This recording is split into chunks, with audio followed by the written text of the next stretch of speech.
So why I cannot go live? Huh? Okay, okay, I can already can. Sorry. Okay.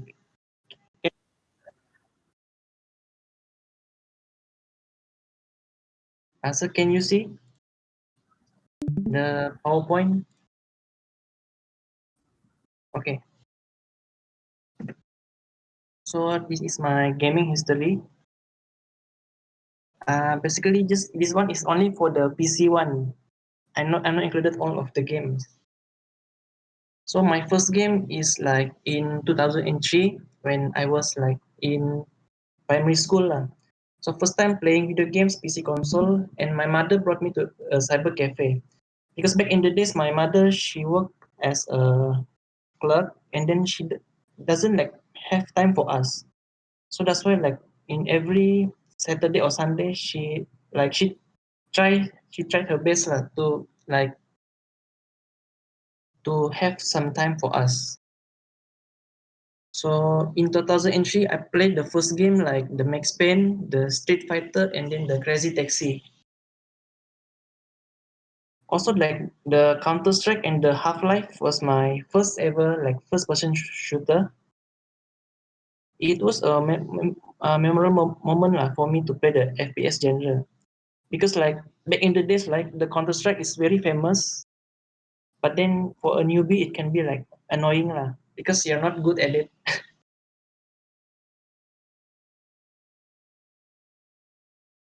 Then fast forward to the 2007. Actually, I played game in 2004, but then I don't remember already what games I played. So in 2007 is the first time ever I played. I played the online game like RPG, The Risk Your Life. Have you ever played this game, sir? Yeah, it's a very popular game back in the days. Like you have to create this character, the itemization. They have to collect resource to craft items like armor, swords, staff, dagger like that. So during this moment, it's the first time I play like for the character building games, online one. Then after that, in 2008, slowly I discovered strategy and base management game. First time in my life in 2008, it's like the Warcraft 3, the Frozen Throne. That is the first ever like management and base building games. It was so new to me, like since the game is very new, right? The Warcraft 3, and it was fun for me. So I spent the whole year from 2008 into 2009 playing the game. It was a little bit challenging, but fun at the same time. Back in the days, the game you can use cheat. Have you ever used cheat, sir, to play a game? Cheat. No, I mean the cheat code. Cheat, cheat.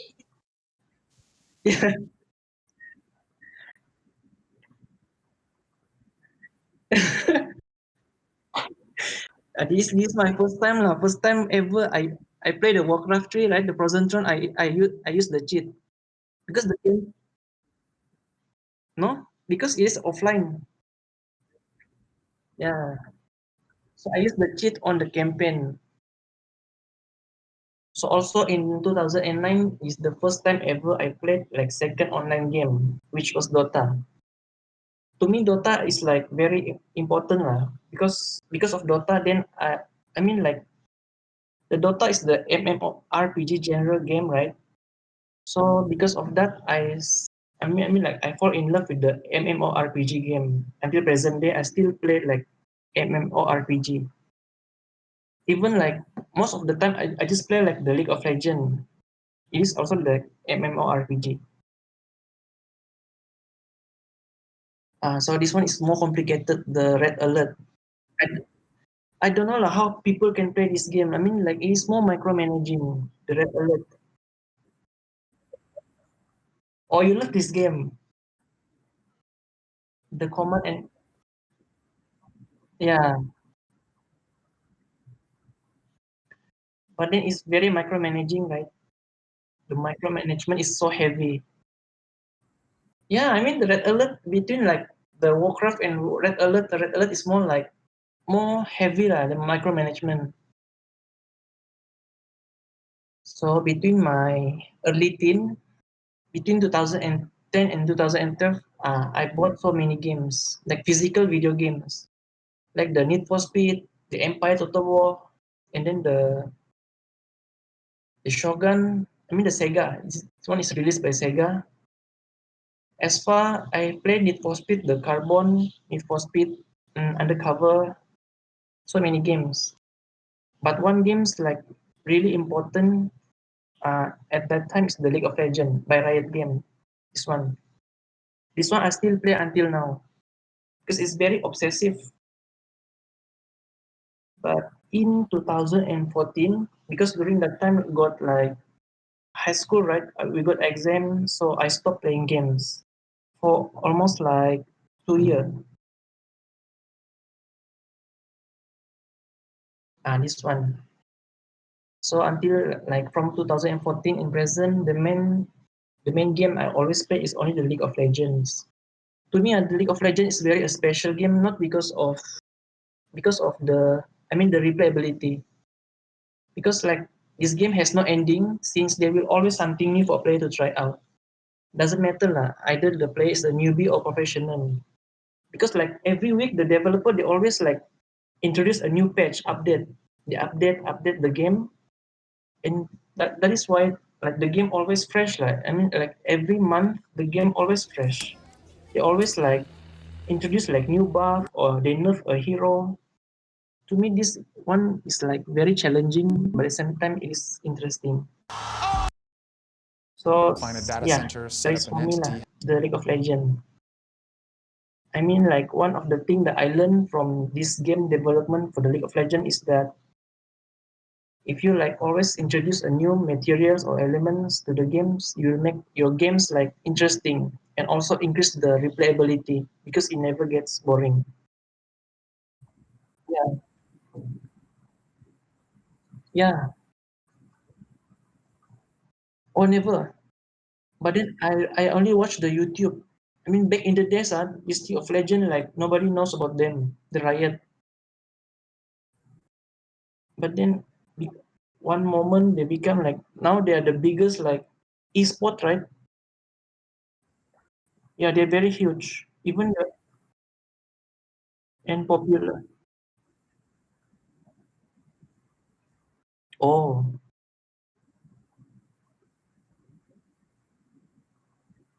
yeah.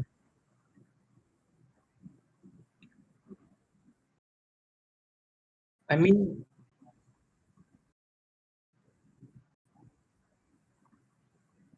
yeah. No, like they dominate the esport, right? This League of Legends. Even like they just start like a small company, like just only sell games. Now they sell all kind of thing like merchandise, like merchandises. Yeah,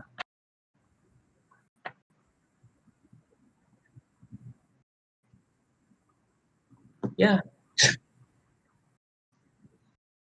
I mean they have like the amount of player they have like so big. So this is the timeline for my game lah. So 2003 I played the Street Fighter, and then the Max Payne, Crazy Taxi. This is the first ever Counter Strike. And then the Half Life.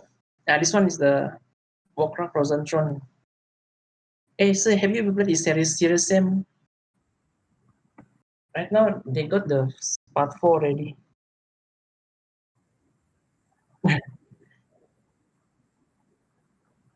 Yeah, this one also the best. Max Payne. I complete. Or this one.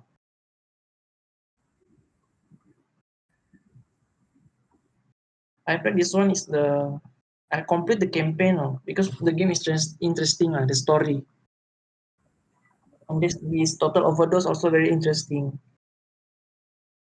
So this is the Dragon Age Origins, my first ever like turn-based game.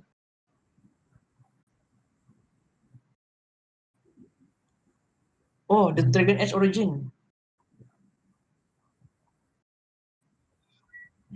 Wow. I mean, this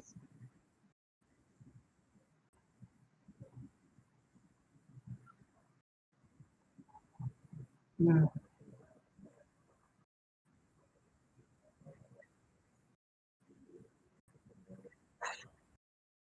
characters. Yeah,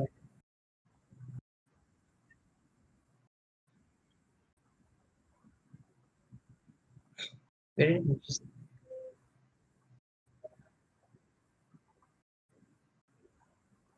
Yeah, I mean, like very interesting, right? The character, all the skills, and then the Need for Speed also. Ever played this Need for Speed?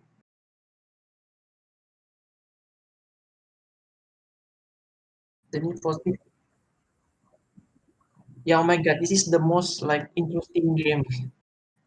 They got like 10/10, right, in the IGN, if I'm not mistaken.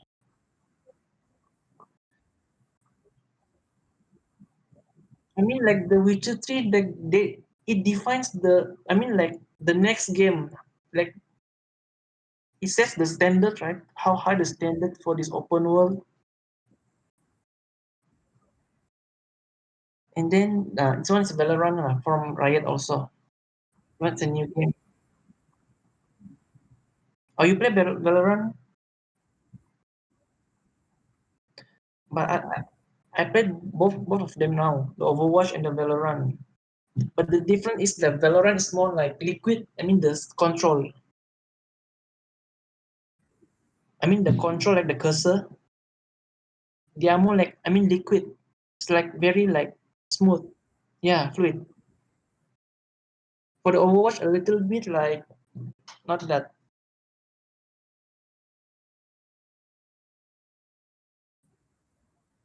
Oh, you never play?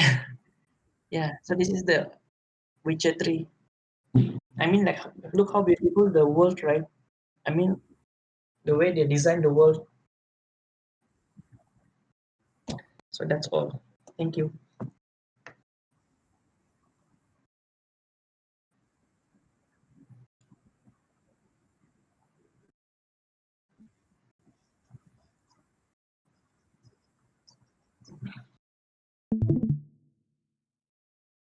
Thank you for sharing that. See, let me just. Okay, so now that Hanif is completed, let's see if. Let's check. Yeah. All right. Still you guys at the moment. Okay. Okay. Let's just move forward. Who wants to start sharing some updates on your design? Davita and Jessica, or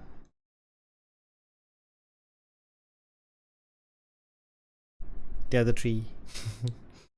Hey, we went first last week, so this time it's better. Okay. All right. Tabitha and Jessica, they made their case. You guys go first. Share screen.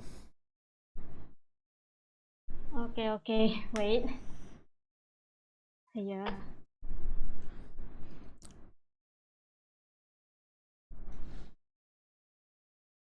Oh, here we go again with my internet. Okay, wait. Wait. I'm waiting. Yeah. Why is not showing? Lekas, lekas. So I'm thinking about buying the transport table because it sounds so interesting. Well, you should watch the. Hang on. Is it Okay. showing my screen? Yes, I'm seeing your screen. Okay, so right now this is our idea. It's a word game, a card game. Mm-hmm. Okay, so um I just gonna show design. So yeah, oh, this is very berantakan. Okay, very messy. Wait, okay, I just explain here. Okay, so there is three deck of card. There is a categories card. Okay, it's like we need to. There is a category and there is words. Oh my god, this is so hard to explain.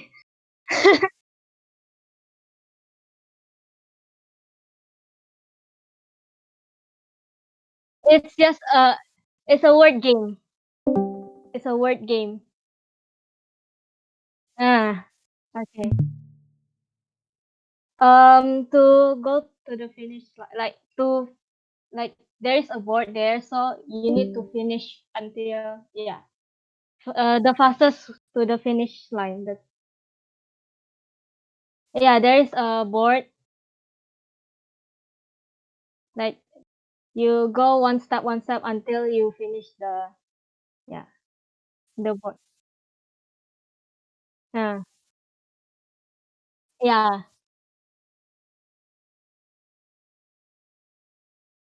you need to uh okay how to say it.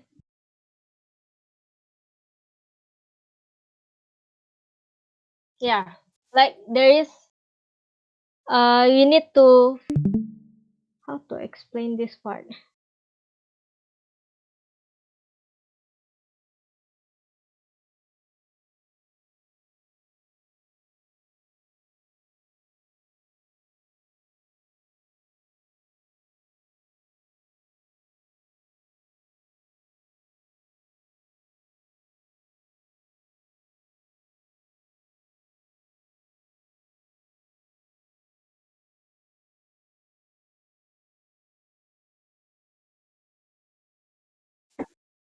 Okay, I just explain by this cards, okay? So it's easier because I explain to my friends like this. Okay, so I take this card. Wait, why is it like this? Okay.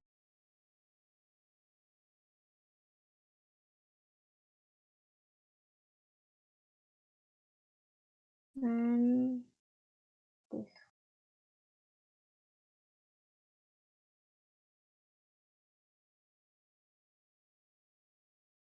Oh, upside down. Okay. So there is this three. The categories, the alphabets, and the words. Okay. So the categories is the okay. The categories is like the yeah the category of the word you need to place on the table. Okay, so that's the rule number one. We need to have the same category. And then the other one is the alphabet. It's like another added rule that the word card need to fulfill. All right. So okay. So uh we were planning to make the word is like we already made the words already. So it's already yeah pre-made. And then the alphabets, the ABC, and then the categories is also we made the categories. Okay. So when you start the game, you take this card, the category card, and shows like the what's the category. And then each player need to okay, I need to unlock this. Need to each so if we are like for example three players. So three players need to put of three alphabet cards. Each player need to put one alphabet card. So it's the so there's the category and there is three alphabets.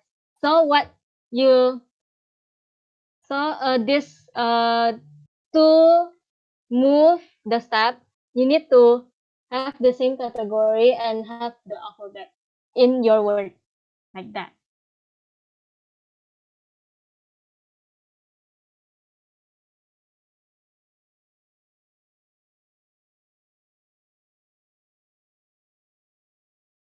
The words needs to have the alphabets inside the word. Yeah.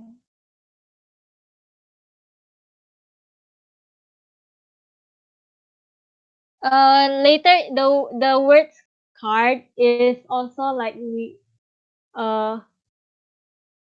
at the start of the game, each player got five five words, 5 word card. So yeah, so you need to take out the card which has the alphabet, like the rule on the table, like that.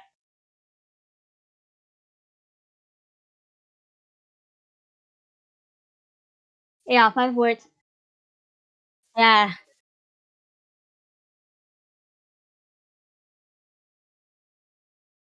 yeah. And no. Okay. When you start the game, you got 5 alphabet and 5 words. But this is just plan. I don't know. Maybe the number of cards gonna change. Yeah, okay, 5 words, 5 alphabet, and then like, and then the categories is like like it's a deck card. Yeah, each turn. Yeah, each round there's a category. Hmm.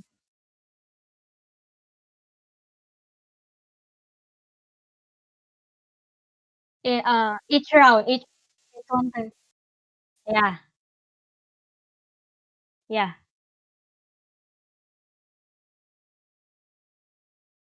Yeah.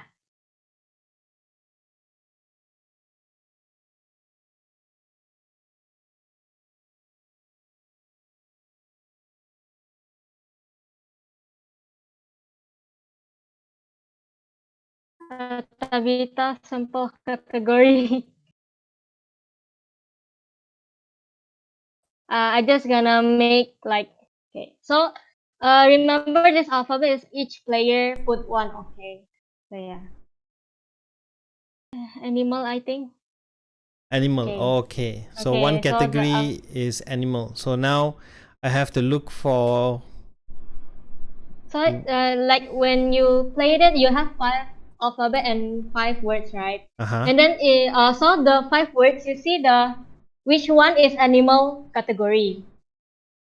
Oh, okay. Right, and then Hmm. like so the animal, like the word that is in the animal category have what alphabet that's on your alphabet card. So yeah. Okay. Then what happened? You have to put down Okay. those cards or what? So yeah, so category card, okay, put. Then each alphabet card, okay, and then like if your Hmm. word is the correct category and all the alphabets are inside your word, you move to 2 steps. Oh, I see. You still move Mm. on the board. Hmm. I And see. if you put the word is wrong category or wrong category, but some alphabet have, or all alphabet is there on your word but wrong category, you move one step. Hello. Okay. Okay. I think I get it. It's So something like, like and a matching game. Kind of like you have to match the alphabets to the yeah, words to the yes, category. yeah. So you match them. But then if you get it right, you move 2 steps. If you get it wrong, you move. If you, it's like, You don't move. because there is 2 rules, because it's category and alphabet, right? So if one of it is wrong, then you move one. Then if both of them wrong, then you don't move. Ah, got it. Hmm. So Interesting. yeah, yeah. Let me see the So board. that's the basic of the game. Okay, let me see the board design. The design, oh, it's not good yet because we change every time. See, Oh my god. Oh, all right. when we test it, it's like this. When we draw Uh, design it, it's like this. so you're combining board card card matching to you're using the matching card to move pieces on the board. Yes. These pieces of the board is just to how far you gonna finish it, like that lah. Like how quick So you gonna what is the finish winning condition? How do you know they win? The first person to reach the end. Yeah, to reach the end. So it doesn't matter how much cards you have. No. How many cards you Because have. every round you only got 5 cards and 5 words. It won't change. You can't add to that. Yeah. So the word card is not a deck. It's already it's already fully distributed. If Yeah, it's it's yeah. the rule is 5 of each. Yeah. So the only card that has a deck, which can be reused, is the category deck. Yeah.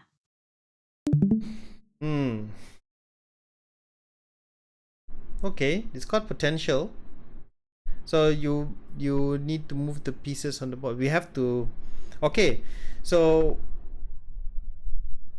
why did you choose to use to combine cards and board?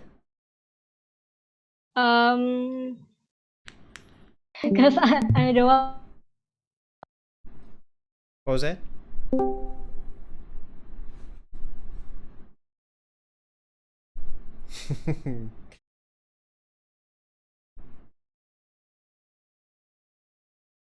You there?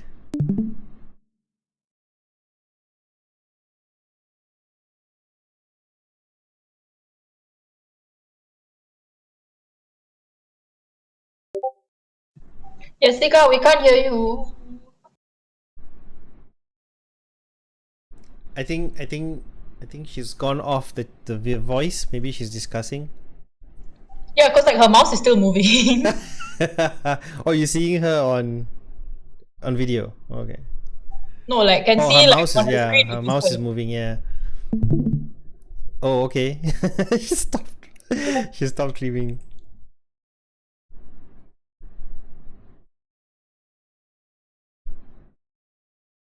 I think she's having a discussion.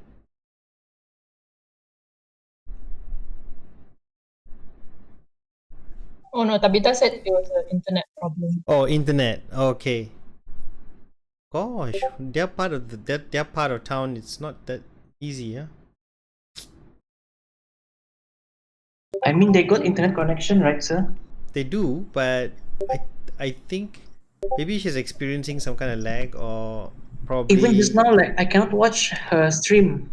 It just load. right. Yeah, I recorded it, so I'll upload this.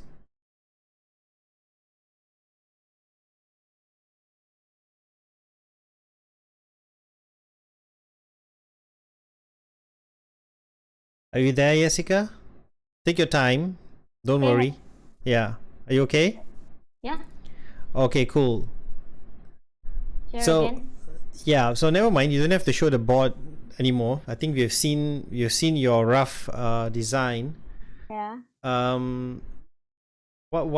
Back to my question, why did you choose your team choose to combine card games with board? What are you trying to achieve with this? Actually, I don't know how to win the game without the board. I Why cannot came up with the idea of like finishing the game. why must it be why did you say that?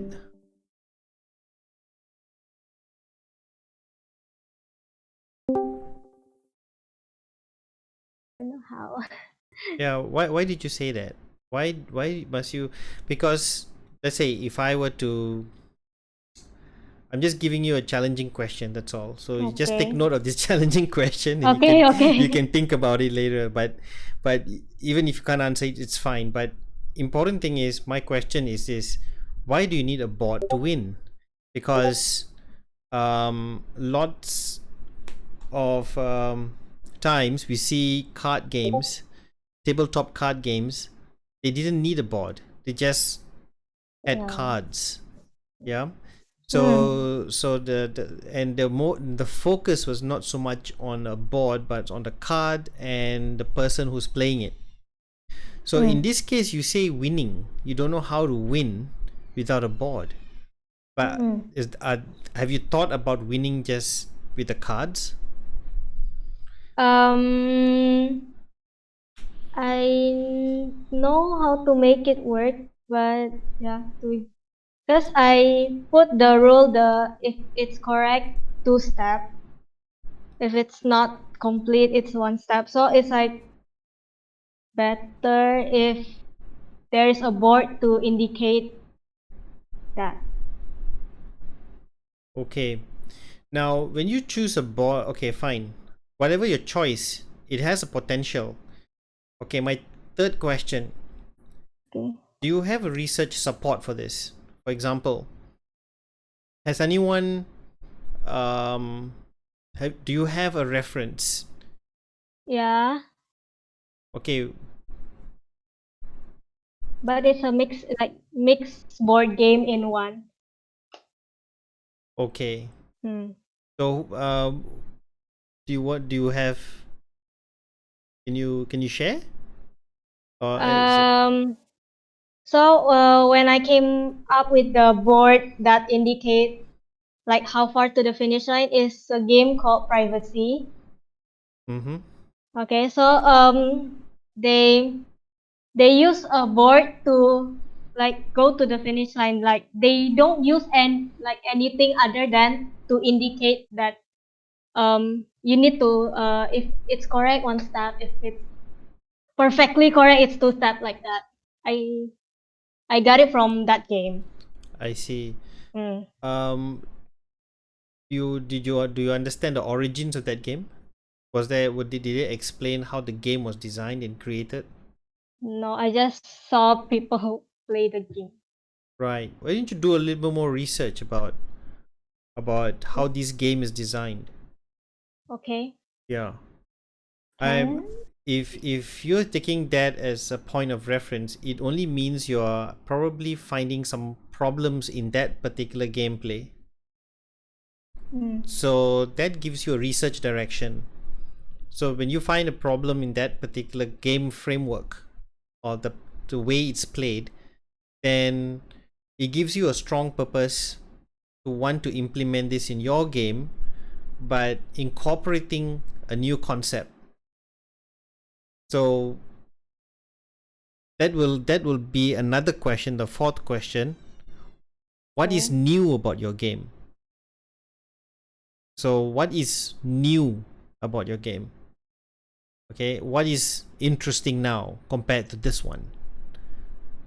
Because that would contribute to the originality of your innovation. So your game is the game is being innovated.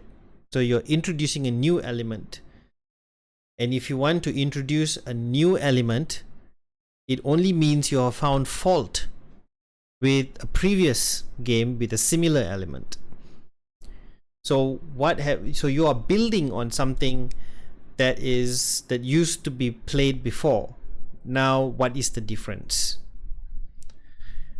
So, and when you mentioned that you've seen videos or images of people playing it, you must also have read reviews of this game. Sometimes some games doesn't have only reviews. It has also writings. People have written about it in journals, in articles. So you need to support your design with you must have that kind of research support, because you have to find problems, then you find a reason to innovate. So take note of these questions and make sure you have content for that. Okay. Maybe I will post hang on, a link on game studies. I don't know whether you've been to the game studies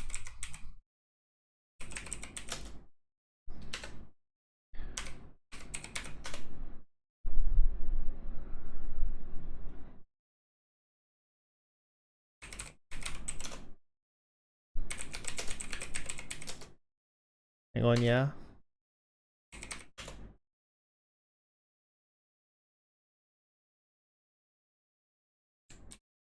This is a good place to basically do a research about how they analyze and how they write about concepts. Sending this in the chat.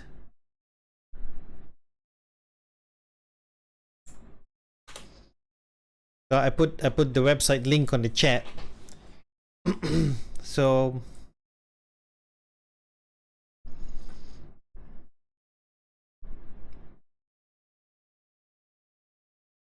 okay. So anything else you want to explain, Jessica? I still need to research about it. Yeah, good. Yeah. I think it's. I'm very glad to hear that you have, you have used an existing game and you are working on innovating from that system. But I need to know more information about what you were researching on, what you were looking at the previous game. I need to know more information about that. And maybe that game is not your only source. There are other sources of there are some people who wrote about such a concept. They may not be writing about that game, but there's something similar. So you might want to cross-reference with something, another person's analysis or some other game designers analysis of card game, combination of card games and board games. So yours is definitely a combination of the two. And your challenge is to make this game really interesting and replayable. But your target, always don't forget also your target, who's playing this. Yeah. So, hey, Tabitha, you're following? Yes, sir. Okay. All right. Good, Jessica. Keep working with Tabitha and Phoebe on this. I wish Phoebe was online. Did she say why she couldn't come online today? I don't know. Wait, yeah. Okay, I later I chat her. Okay, you just text her and keep her informed. Okay. So I see you as the group leader though. So I'm just going to consider you, Phoebe, and Tabitha as one group now. I don't know. I'm not too sure about Rido at the moment. So if Rido comes online, just tell Rido to contact me. Just say that he can't work with you anymore on this. Okay? Okay. All right. Okay, well done. Thank you. Good. Good progress so far. At week 4, this is basically what we kind of expected to see.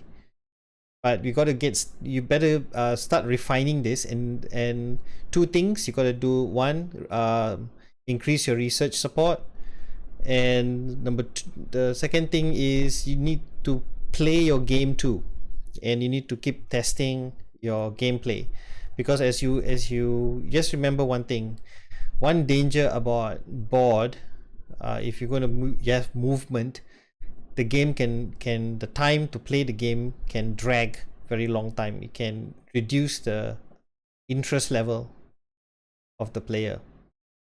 So my concern is partly that.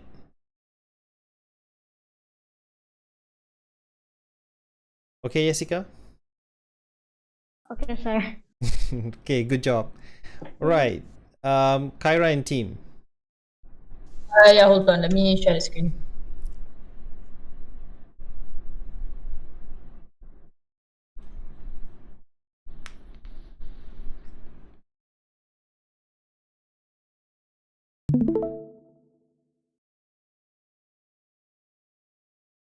Okay, can you guys see it?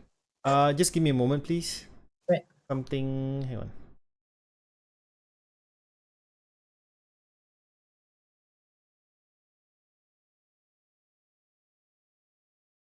Okay, wait. Watch stream. Okay, got it. I'm seeing it. So first of all, there's what we showed you last week. So we our initial idea was we had two different variations of games involving dominating a board with your color. So our first option was colored cards, and you put your cards on the tiles on the board and you try and fill it up. And the second option was like you draw out in your color and then you try to take up the board with your squiggly line. So when we tested the two of them, we found that the drawing one was conceptually it was more interesting, it was a bit more fun, and like the card one was a little bit hard to understand.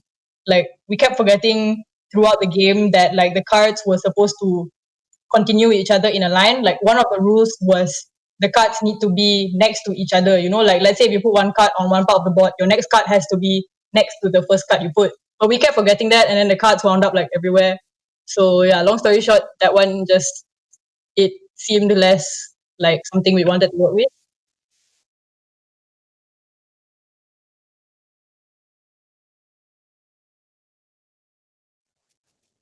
Yeah. Yeah, so Okay. I mean the stream is like it's blur. Ayo. Okay. Anyways, the text on the gray text is just like our Discord chat of like our steps and stuff. Okay, I'll try.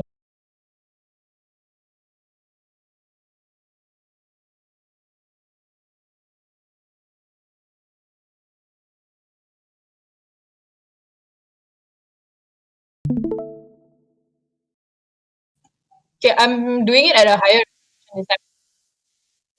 So, okay, the gray text is just like our Discord chat. We were discussing like the different ideas. Okay, so yeah, we did. So we moved on to continue with the drawing idea.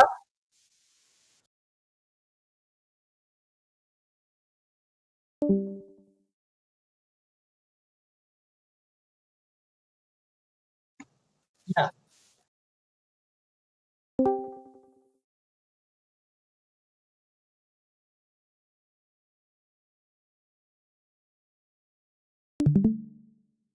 So, like as we said, we're going to. Why can I hear my own voice? Why is that testing? Okay. All right. So, so yeah, we decided to go along with the drawing one, and then we didn't have the time to do the second test because like our schedules were conflicting. But we made like a better board for it because the first board, the grid for it was very okay. First of all, our first grid was we tried it on a square, and then at the same time it was very there weren't a lot of lines on it, so the gameplay was both very very fast, and because everything was a straight line, right, it was very easy for you to think of where of like what you were drawing, because like if you were lazy you could just hentam and draw like one straight line across and that was it. So yeah, the second variation that we're trying is like a circle, so that there's a bit more thought, and then your lines kind of like will squiggle everywhere, and there's like a hole in the middle where you cannot cross as well, to like for an added like more difficulty lah. And because the secondary goal is not just to cover the board with your color, it's also to cut off the other players. And like if you cut off their line before, yeah, so if you cut off another player's line, then they lose, you know. So like we that was the added difficulty. And but we discussed like what like who we were designing it for and all those things. So like our one of our first discussions about the game before we tested anything was that we first of all it was inspired by the first time we were all in tabletop sim and scribbling, and that we wanted to make it like for students. And like yeah, so we did make some like general observations about like our classmates and stuff, and that basically, let's say if we're in class in a and like we're tired, we're taking a break, or if the teacher gave us a break and stuff like that, like the two main things that people in like our design course would do is either like they would either like just socialize with the classmates, or they would draw things and just chonteng mindlessly, or they would play games. Like one specific memory I have was that in a break during class one time was a group of like 5 people gathered around one table and they were all playing PUBG together, you know. Please unlock your this. So like we just wanted to like put all of that together lah. So it's a game where you can like mindlessly draw with your friends, and at the same time you can compete with your friends. And yeah, and then one thing that we noticed is a lot of drawing based games, the aim of it is for you to create a picture and for other people to like, there's a lot of draw something and guess what the opponents are doing, like Pictionary, and even like online ones like Scribble.io and like Draw Something and stuff like that. It's always you need to draw things and people guess what it is. But when you're a design student and you spend your whole life drawing things and interpreting images and that kind of stuff, like the last thing you want to do in your downtime is more like stress from creating images, you know. So this is like drawing but in its barest form of just lines that you, and it's enough to keep you like engaged with the competitive part, but at the same time you're not gonna get like stressed out over it too much either. Yeah, so I think I explained the gameplay already, so that was like the last thing there.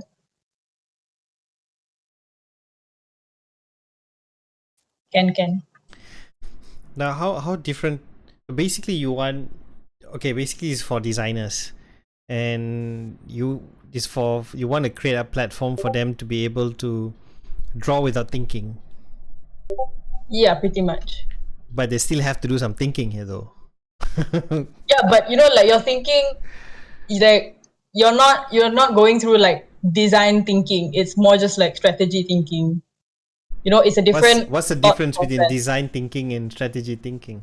I mean, because when you're like in your downtime, you know, you still want to do things, but you don't want to do like the same thing that you do as your job or like as your main commitment. Like you want to do something like slightly different.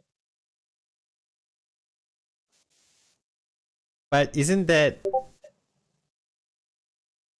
Yeah, that's. So it's not problem solving, but you're still problem solving though here. Because you're looking at there are rules in this game, right? Yeah, the rules is just that you cannot cross over other people and that you have to, yeah, don't cross other people and cut off other people. Huh.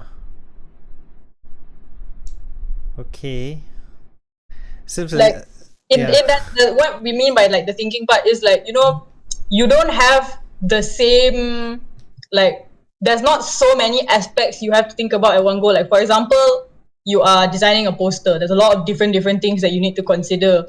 You have text, you have images, you have colors. This one is literally just placement, you know. So instead of having 10 things to think about, you're just thinking about one thing. Okay. I don't know. We kind of like had a lot of different like things that we were thinking about, you know, like Yeah. like doodling for stress relief and stuff like that as well. Yeah, something. It's like this. I what I'm sensing here is that, okay, your previous iteration of the idea during the ideation part, you know, even when you are messing around with the scribble, as you're doing it, and if another person who's doing it, they're overlapping your drawing too. So they're like overlapping, and you're overlapping, and that person's overlapping. There's no need to cut anyone off. And what kind of like I noticed, what made that very appealing was the sense of freedom, but the only borders that was indicated was the circle and the inner border and the outer border. So everything is done within those confines, but it seems like everyone is still like doing it, but you're overlapping. The only difference is there's no finish at that point.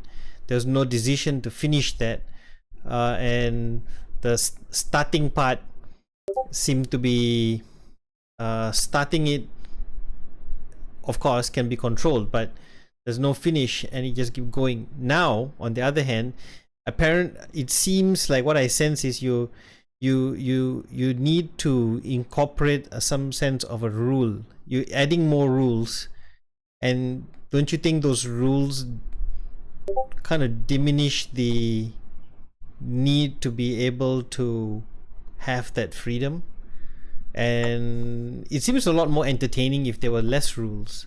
But That's even true. so, even if there are rules, don't you think those rules, what if those rules can be broken? What if you are designing something for the intention of breaking those rules? That's it. Because you mentioned that you have those points where you can cut them off. Do not go here, do not draw here. You can draw a line and prevent this person from going over or something like that. Maybe it's got a way for you to break it. Maybe the whole purpose is to break it. I don't know, because if I'm speaking from the point of view of a player. If I were to play this, then I was like, oh man, really? I can't go through that. Can I break it? I just want to Oh, break yeah. it. That's Can why I forgot to mention like the apa tu, the like power up ish part. So as you can see on this board, we have like, let me zoom in on the board. You see like these yellow points. Yes. Mock up. So we haven't tested it or like strategically put them yet. But it's like on each of these yellow points, you either like you roll a dice or you flip a coin, something like that. We haven't made the decision yet, but basically it's you can get these pieces that go on the board, and there's either like a bridge piece so that you can cross over other people's lines, and there's also like a blocking piece, so like you create more of these gaps where nobody can cross. But yeah, like but the like main part of these yellow things is that you have the opportunity to get something that you can go over other people. So like your space isn't as limited. Well, there's one way to find out. It'd be good to try playing it. Yeah, because we did test it with that, but then like it was just because of the fact that we did it on a square at first, it was kind of like This is a lot more interesting than than the square. That version. This is a lot more. I think I see a potential for higher engagement here, but you need to refine the gameplay. So the one way to do it is to start playing. Second question is there any kind of research support for this? Not yet. Where that's our next goal is to research support. Yeah, you know? I think try to see if there's any similar games like this. Yeah, look for similar games like this, and look at further published work, this journal article or something like about such a concept. Read about certain philosophy concerning what you just said. The aspect of this kind of thing. It may be new. It may be something similar to what others have, another kind of design, but yeah, do a little bit of investigation on that.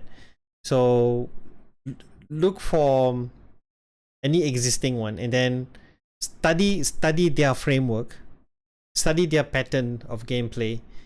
What's gone wrong with that, what's very right about that, and the difference between probably those versions and your version. I'm not saying you can find the exact version, that doesn't matter. You don't have to find the exact version, but you find something similar, like I said. But the difference is this: their audience could be a little bit more broader compared to your target audience. You're saying that only designers can do this without thinking. But what about somebody from the business side?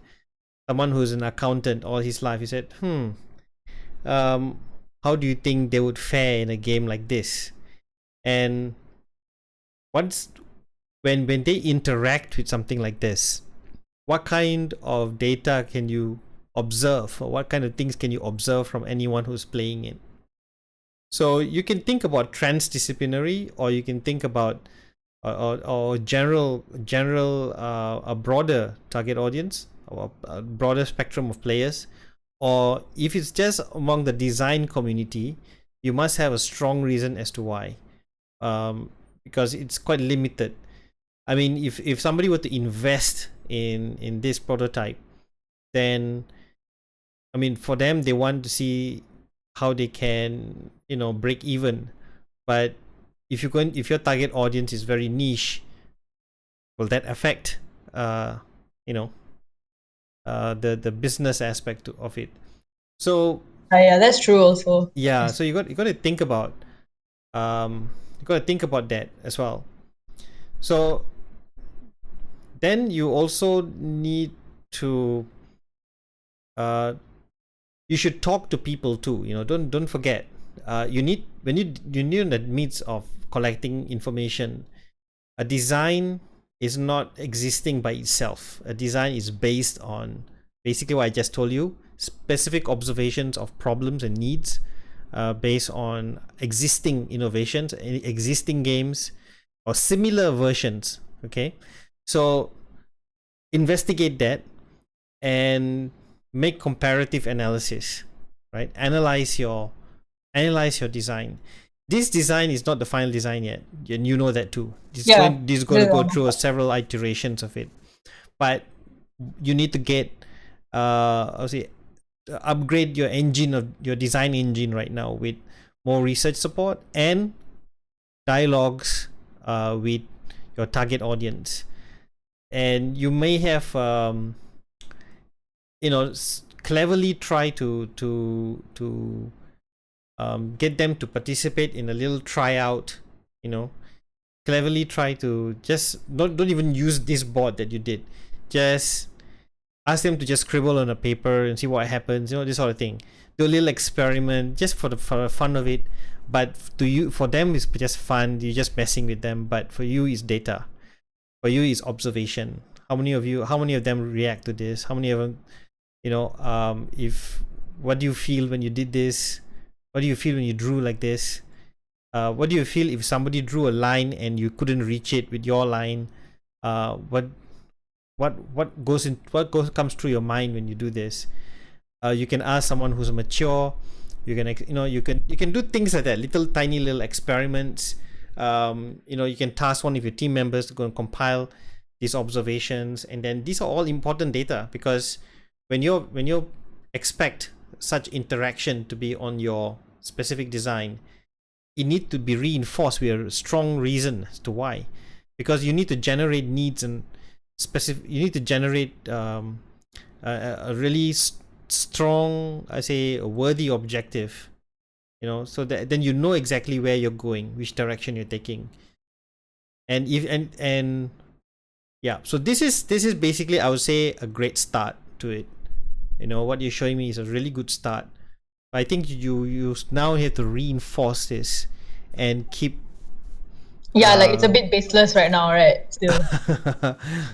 not baseless. I wouldn't say baseless. No, it's not. Definitely not. Because when you were messing around with something and then making observations there, that's important data too. So it's based on that data. It's also, and that is something that I would say it's a primordial instinct. I think it's everybody's instinct to just scribble and with freedom. But when I mention words like feeling the freedom or experiencing it, it could be an emotional thing. So maybe one of your team members can go into that study. The emotions experience when playing this game. What kind of emotions are you expecting? You want them to be, it's supposed to be stress relieving. So if it's stress relieving, then it should be easy. But how do you know that unless you ask the sample population? So you need to plan this right. Maybe have 3 areas in your framework. You got the emotional experience, you got the action, the interaction. So you can chart this out, map this out, prepare some little tiny experiments to get some data, prepared to interview, things like that. And one of you could do a little more digging in more academic journals on specific concepts. So there are games out there that is more experiential, and I really like this direction that you guys are taking, making your game a lot more experiential, because when you were messing around with it, I immediately saw the potential. And I thought, there's not a lot of games with experiential games that require a good mix between interacting on a board and the physical interaction. There's not a lot of it in the market, but I think at this time, the global pandemic, I think it's good to have some kind. How do you translate such experience to something fully online? Obviously with a mouse, interacting it with a mouse is just the usual thing, but maybe it's all to do with the voice, maybe it's all to do with, or maybe, and if you do it in as a family, what happens? Or are you going to put an argument across? For example, although this pandemic requires a lot of online multiplayer and things like that, but you are fully standing firm on face-to-face interaction, things like that. Maybe your game is designed for face-to-face and physical interaction. So you got two modes. You can either do online and face-to-face. So think about the potentials of how this game impacts, especially now at this point of time. I think that same thought goes to Jessica and Tabitha, your team. Think about that as well. So yeah, I think this is a great start, Kyra and Hanif and Hannah. Your thoughts, guys?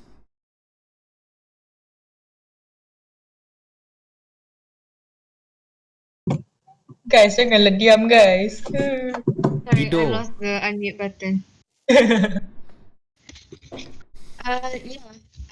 We just processing everything you said just now by writing it down. Oh, okay. I'm recording this session anyway, so Okay. I'm gonna try to catch up with the uploads later on. Yeah, so we just have to like do some research, right? Like the similar games. Yeah.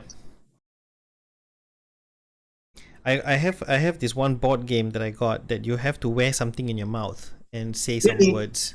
Yeah. You gotta wear Really? something that will prevent your lips from closing. And can you And imagine then you sharing share that? with the other players. I know, right? It's disgusting. Uh, I think the game is called. Wait, let me just see if I could find it. I can't remember what it's called, but like my cousin has it. I've watched people play it before.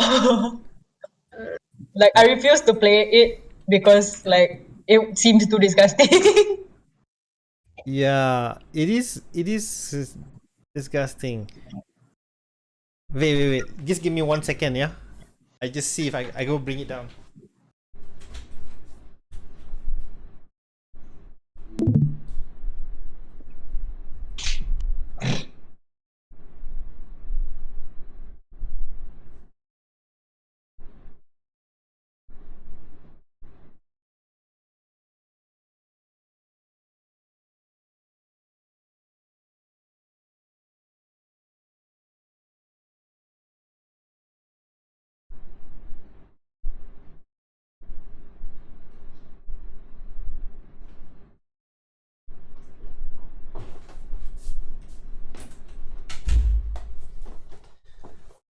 I am back. So.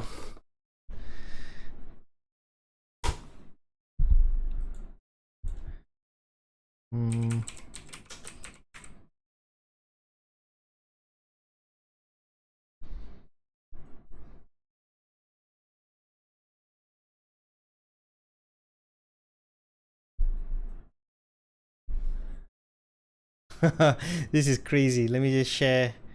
Let me just open my video.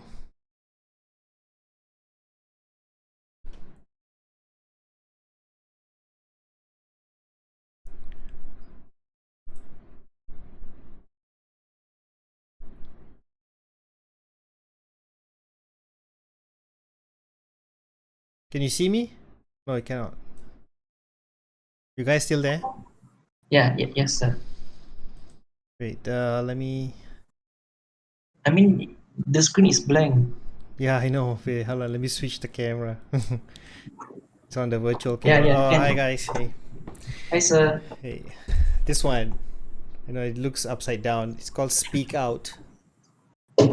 So you got to put the mouthpiece in there. It's like what happens when you go to the dentist. Yeah, it's pretty new. So I'm actually unboxing it in front of you. Oh, you just bought it. Yeah. Uh, okay, right. So got all these mouthpieces. So you got to wear this mouthpiece, and you got to. There's also a timer, and they've got cards.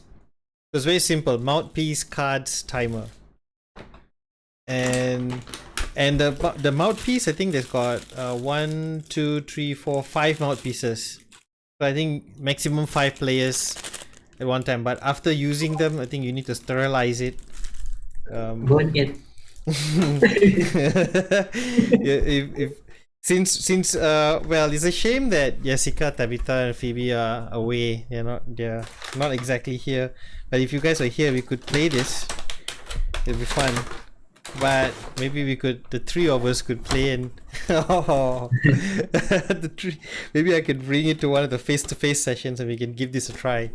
So this is very experiential thing, Yeah. So I think that there are videos about this too. So check out those videos.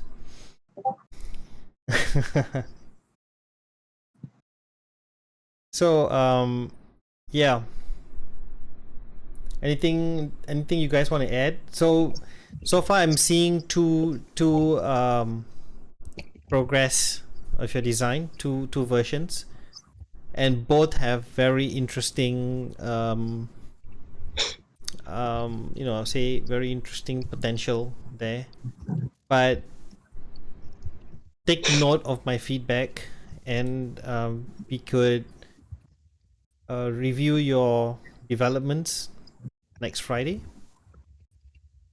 So we expect about our class. I think we can expect Fridays to be a little bit more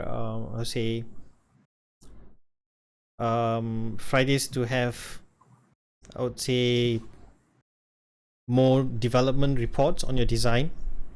But you guys need to decide, plan your time really well, because you need to decide when you can actually start importing your images and your design by vector into tabletop. So in tabletop is where we can demonstrate. Why I say it, because just want to level the playing field, because I know half the class is outside the country and half are here. So it's fair that everyone, we all agreed that we're going to use that one platform to actually demonstrate it. Whereas the ones who can see face to face, we can also see your work on Mondays during tutorials. I mean, say if you have rough, I would say just a rough design, then we can try to play it in person. So that is usually on Mondays. So Mondays I'll give you a short explanation about the next stage. Then after that we'll have the tutorials. So Fridays is usually the practical bit. So you guys are still okay about Fridays fully online? Because next week Monday is face to face. Our session, I'll be in campus. So Hanif, Hannah, and Kyra, we will meet in class. Yes, sir. Okay. Okay, cool. So I'll meet the 3 of you, and hopefully Etty contacts you guys. If not, we'll just move forward. Yeah. So I'm gonna have to report. It's because I'm very concerned about your overall progress, because I know it's like you're sailing the ship, and you know, in that short distance, a huge storm is coming. The storm full of assignments, deadlines. So it's going to be a challenge. So and remember, when you are presenting your progress for your games, for your game design, think, see me as the antagonist of your story. See me as the villain of your RPG game. So this whole class is like an RPG. Yeah. And as far as the scoring is concerned, Monday I will share with you the finalized versions of your scoring sheets and everything, so you know exactly where you're at, so you're able to track your progress from time to time. Sir, Yeah. right now we can submit, right, the investigation one. Yeah, The post it on your e-portfolio. I have the link already. Oh, you already have it? Yeah. Okay, you can. Why don't you just share it on Monday? You mean the link? Your e-portfolio link. Yeah. Okay, The no. Google Sites. Do it one shot on Monday. But Okay, if you okay. want to send me now, you can. But for everybody else, share your link once I've distributed the sheets for you. Then you can post your links there. Oh, okay, okay. Yeah. So there'll be one. Once I share with you the score sheets, then you'll be able to post the links on your score sheets. I'm going to do something slightly different this semester, that all of you will be more empowered, give you more power to control the outcome of your game. So yeah, you will see on Monday, right? So the marking will be on Monday, Not marking, or just share. kind of, not really marking, but well, you'll see. Okay. You will see. Yeah. So okay. All right. Any questions? No, I think. Okay, let's take your attendance. Just gonna share the screen shortly.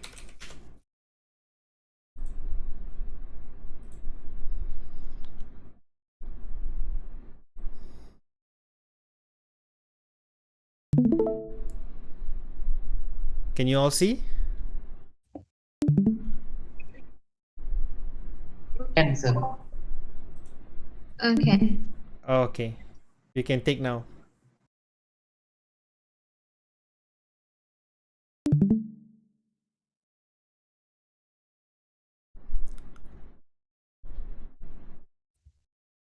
Jessica, did Phoebe respond to you?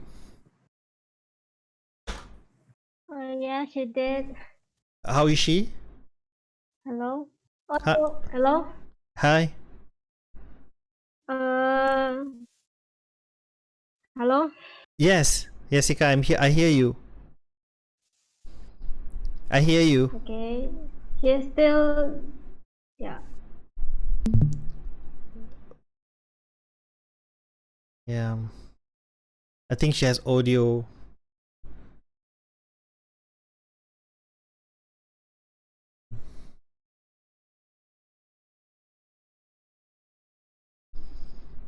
Just type it in, Jessica, no problem.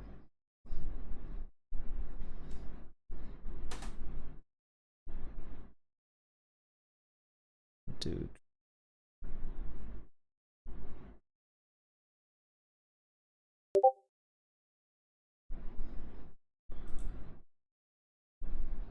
Her Wi-Fi disconnected.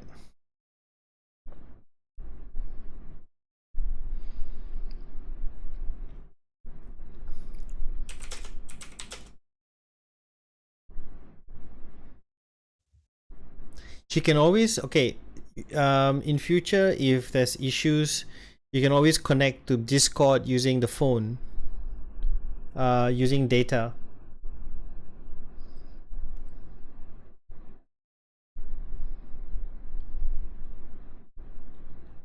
I see.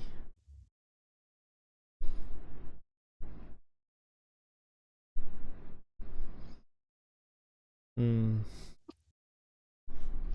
Just remind her that she can use her phone in case her home Wi-Fi, if it's not connected, she can use data first from her phone. Because Discord, you can use a Discord app on the phone. That's not an issue. At least you got a platform to watch what's going on. So that's important. Right. So 5 of you today. So okay. All right. I'm exporting the marks.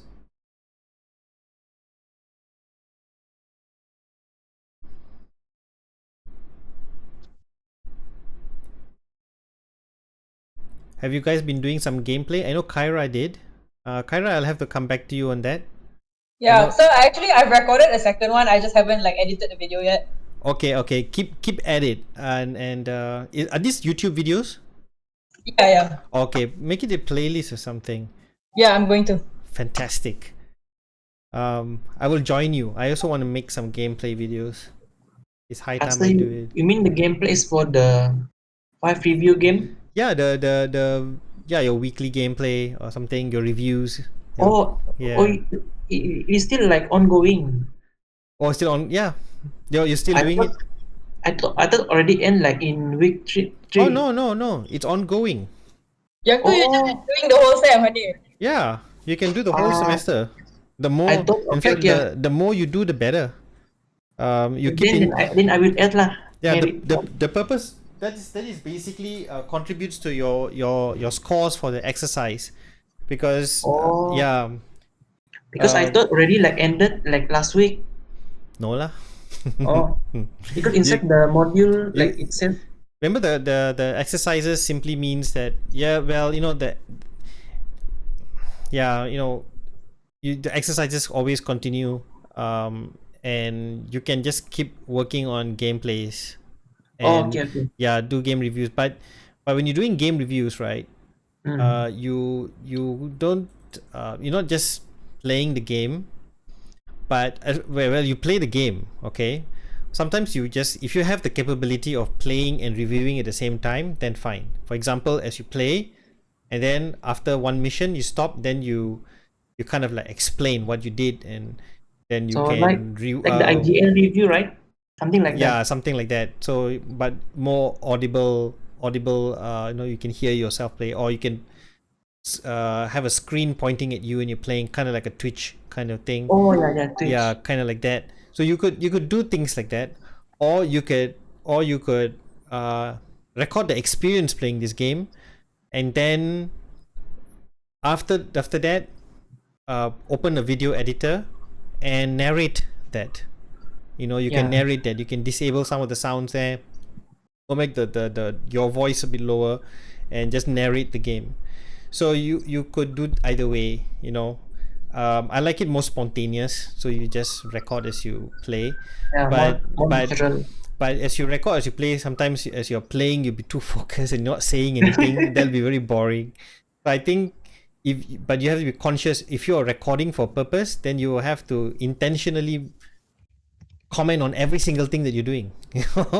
And yeah, that's one way to do it. And you can analyze what you're doing, and you could say things like, there's several other games that has a similar pattern here, but in this one, heavy micromanagement means I'm able to do this. I know that, you could give some comments like that, and you can even, maybe you want to read up a little bit or do a little bit of research, and then you play the game and see what happens, how your reviews will be.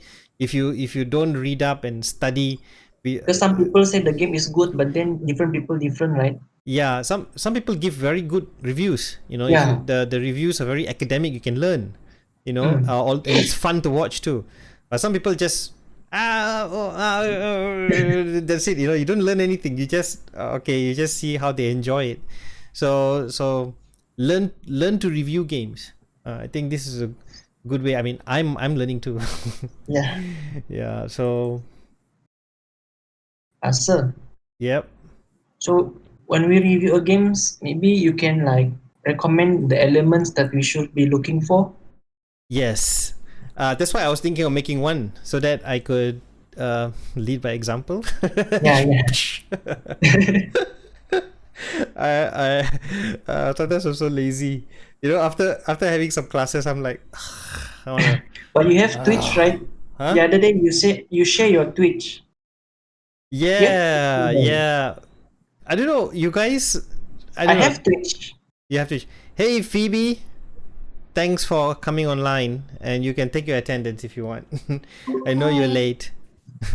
Sorry. Are you all right? What happened? My Wi-Fi keeps disconnecting, so I have to restart it again and then wait again. Right. It's okay. We understand. Thanks for popping in.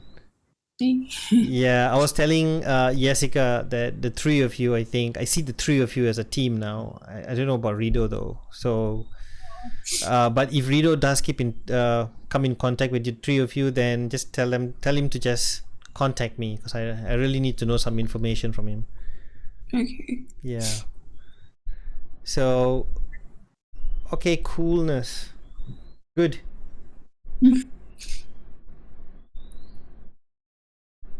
You can take your attendance, Phoebe. Go ahead. I'm still sharing the screen. The code. You can just put the code in. I don't see a code though. You don't see the code? Can you see my screen? How about I can put it in the chat for you? Yeah, if you put it in want. the chat. Put it in the chat now. Maybe you Okay. can't, like, look at the live stream on it. Yeah. Just put it in the chat so she can see it. Okay. Thanks, Kyra. Thank you.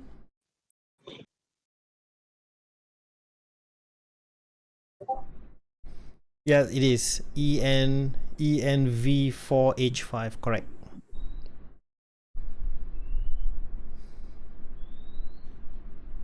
Okay, so back to the like doing the reviews. I think with mine, I might try like different approaches for different games. Like for some, I'll narrate as I go. Some I'll narrate after, because I feel like different games it wouldn't work the same. So I'll talk about it the same way also.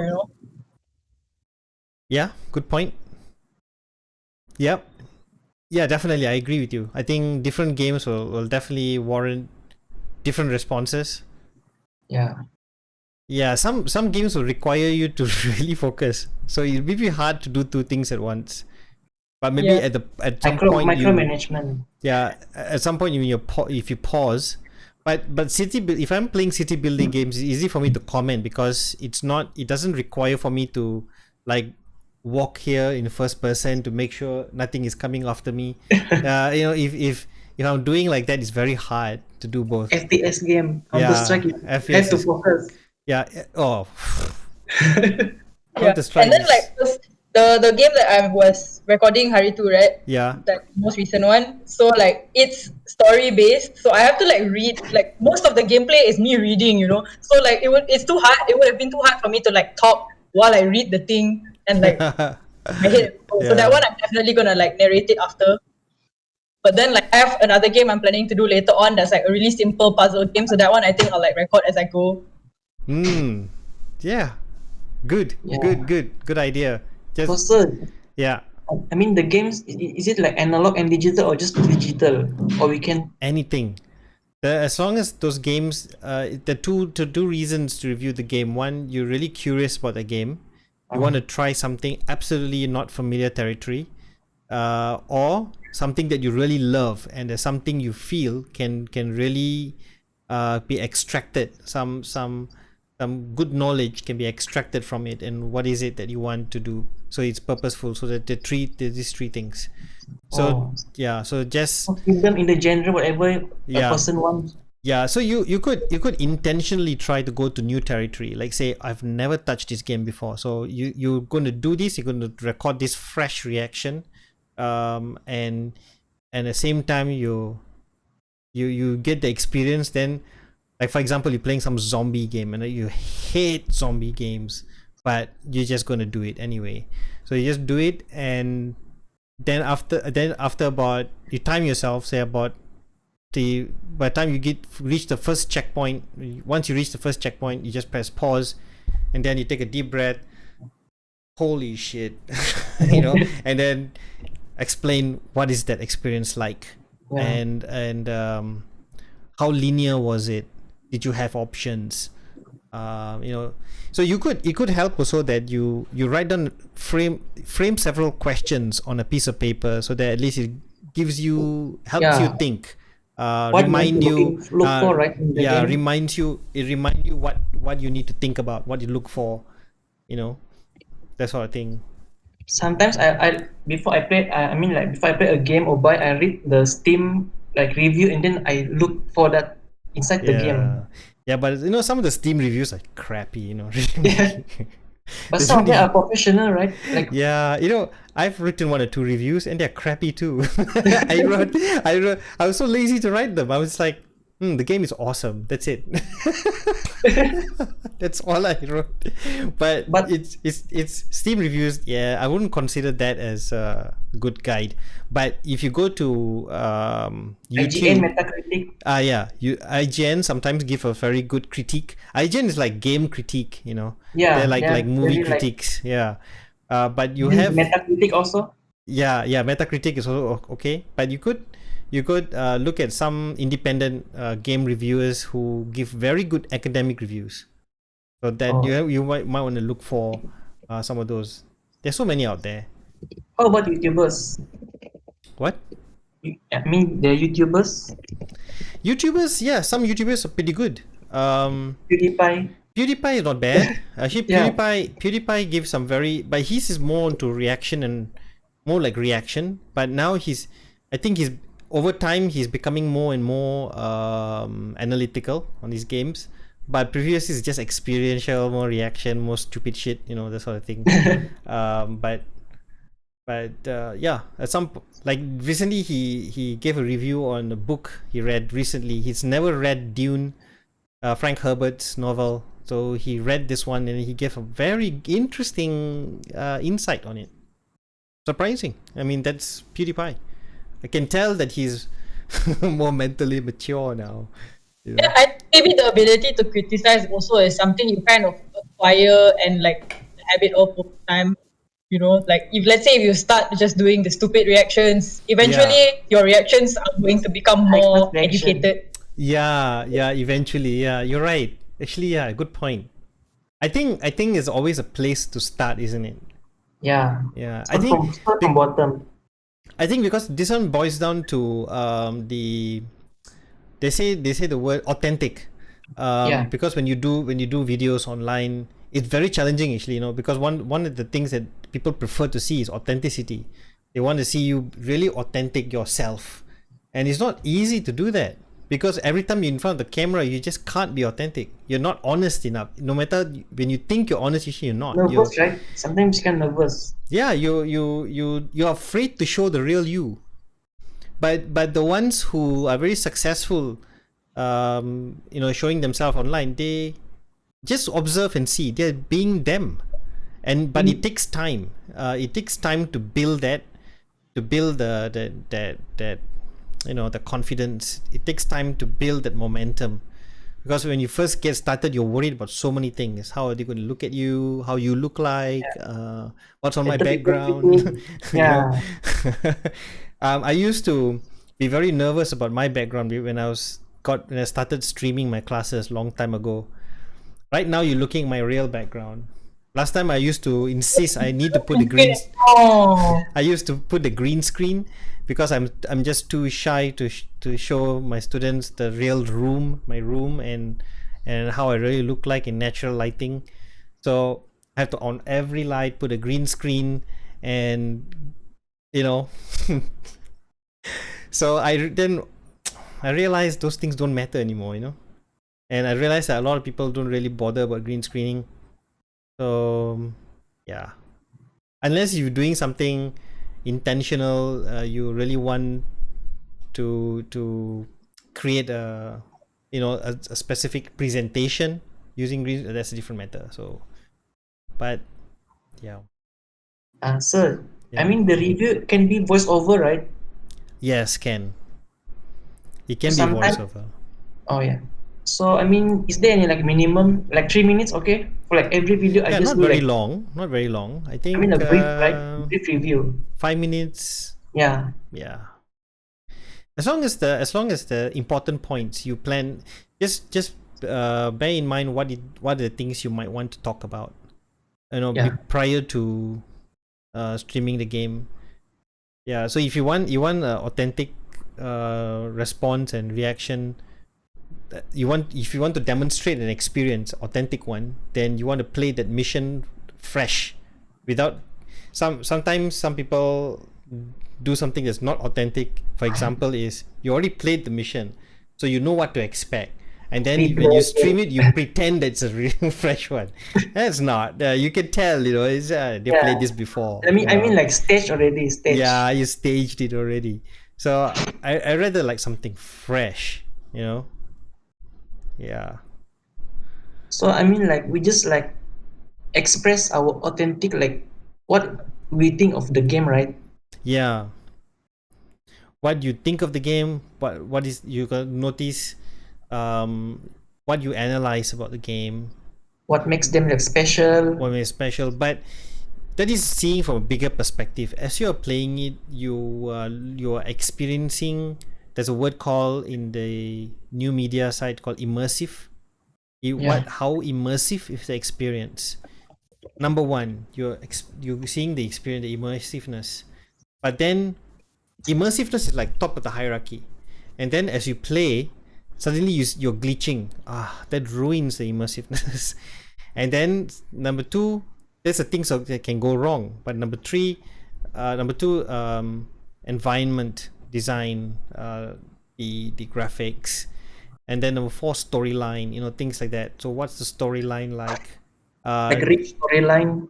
Yeah, Like the Witcher 3. yeah, like the Witcher 3. Do I have options? Can I say no? If what do I do, and things like that, and what does it lead me to do later on? And then you also have the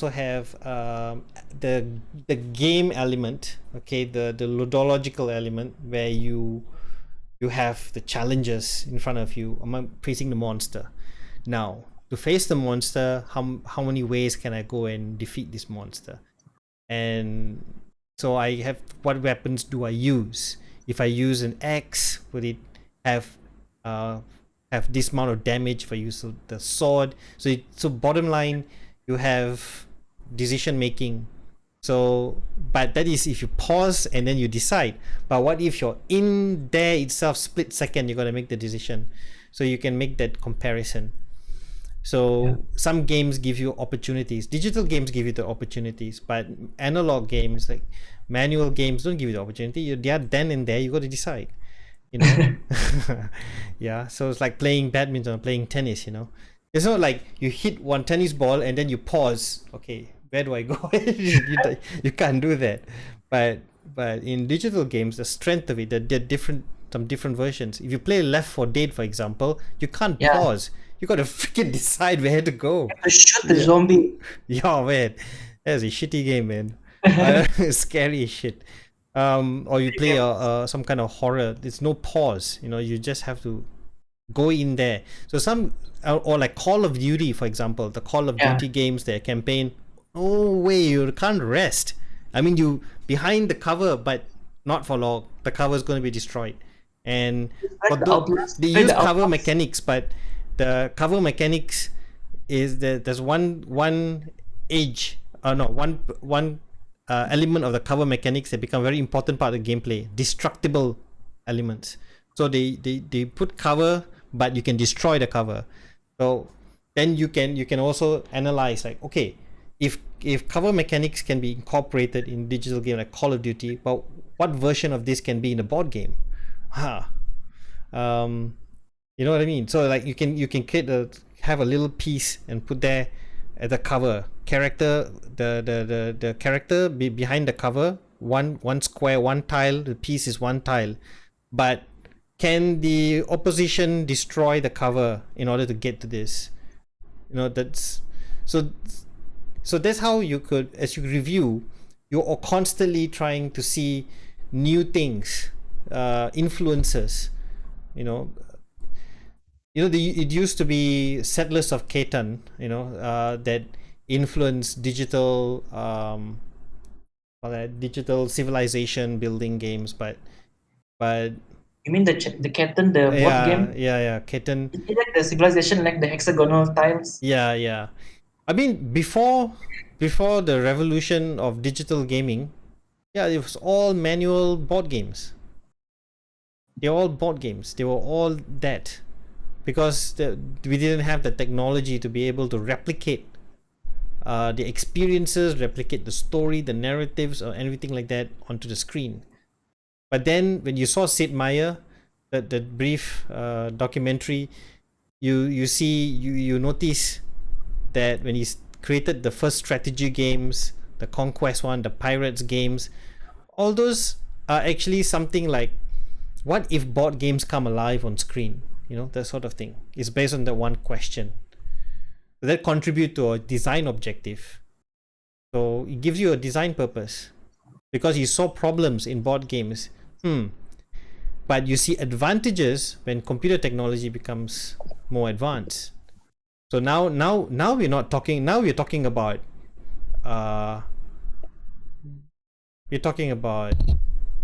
what there's augmented reality. There's another kind of what reality? The VR? No. Mixed realities. Oh, Now we're talking about mixed realities. You got combination of board game, digital, and AR. I mean, like, what? And probably all three of them going to VR. So all these mixed realities. Gosh, I mean, like. So there you go. Fun stuff. Right. Okay. So I think we're done for today. yeah. Thanks all of you for joining in. Also, like one review per week, or how many? As many as we want, right? Up to you. Okay. Up to you. But one per week will be enough as a basis. But if you have time, maybe don't just make it too don't overdo it. Just that one review, and you just follow up to that one review. They make that one review make it more qualitative rather than quantitative. Okay. Yeah. So okay. Okay, sir. Thank you, sir. You're most welcome. Okay, people. Hanif, Hannah, and Kyra, I'll see you on Monday. Okay, sir. I'll see you in campus. The rest of you, I'll also see you in campus, but online. Okay. Take care, all of you. Thank you so much for your time. Bye. Thank you, sir. Thank you, sir. You're welcome.